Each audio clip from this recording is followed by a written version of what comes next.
Yes, and we are not projecting anything like that right now. The models are indicating that this should be a much weaker storm, and we'll kind of explain why that is in just a moment. Still a highlighted area for development really anywhere in this area from either the northwestern Caribbean or once our system is able to get into the Gulf this weekend or late this weekend, early next week. At the moment, now this is about where the center is. It's not a closed off center just yet. Thunderstorm development seems to be trying to get concentrated around that. So it is possible over the course of the weekend we could see this get a bit better organized and maybe become our next named storm. In the near future, though, it's not going to move a whole lot. The upper steering, which was helping this along, is leaving. So there really is going to be a lack of steering near the Yucatan. If it moves over the Yucatan itself, we're not going to see much development at all. If it stays over the Yucatan channel, then maybe. As we head toward Monday, Tuesday, that's when our upper trough deepens, and that will start drawing the storm northward. And even with an unorganized storm,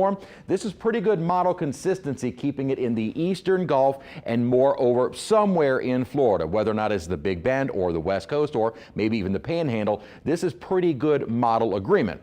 Even with that, it's still the very much early stages, what we call the Genesis phase. Now, both the Euro and the GFS have been indicating the Big Bend. Earlier, when the GFS finally started to pick up on something forming, it had it more of the Panhandle. It has started to shift it to the east, but notice the GFS went from absolutely nothing to a powerful hurricane, and just it doesn't look like that is going to be the case.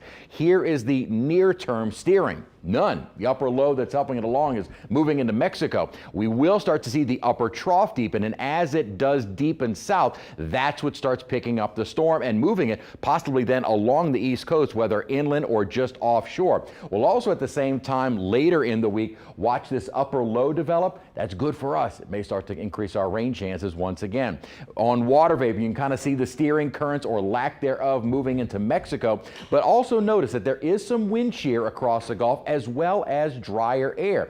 These all look to be fairly inhibiting factors. Now, it's not very strong wind shear. As a matter of fact, it's a little stronger now and is expected to weaken, but some wind shear. Whether or not that's able to win out over the very warm sea surface temperatures, yet to be determined. However, we do have very dry air expected to kind of surround the storm as it moves into the Gulf, and if that dry air is able to entrain itself around the center, then that keeps the storm fairly weak, unorganized, and generally keeps most of the thunderstorms away from the center. Would bring in quite a bit of rainfall to Florida either way, but I think they would welcome it. And for us, we're watching a front which is going to help to block the storm. Now, the front should help to increase our rain chances Monday and into Tuesday, and with our developing storm, we will see an enhanced northerly or northeasterly wind around the broad circulation of the storm. This would help push the front offshore and also help to bring us less humid air. We need the rainfall. We are in a serious drought for the year, almost 2 feet below normal,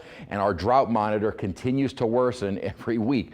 And it doesn't look like what our rain chances that we are anticipating would really help us out with the drought, but it certainly will help us out somewhat. And welcomed rain to start the week with the front, a little drier Wednesday, and then that upper low should increase our rain chances again toward the end of the week. So as far as the tropics go, this doesn't appear to be an impact us. In fact, it should help bring in that less humid air. We're in the 80s outside at the moment with just a few passing clouds. Had some thunderstorms north of us, and some of our high-res models indicating maybe a few showers during the day tomorrow, around 30%, probably more late afternoon, early evening. So high temperatures probably about where we were today at 100 degrees. So expect much of the same through the weekend. Early next week, Monday, Tuesday, the front moves in, better rain chances, starting to get into some of that less humid air Tuesday, Wednesday, Thursday. Models still not in great agreement with just how dry the air will get. We'll kind of reanalyze that as we get a little bit closer. Front moves through, a little less humid, and then that upper low brings in another chance for some much needed rain.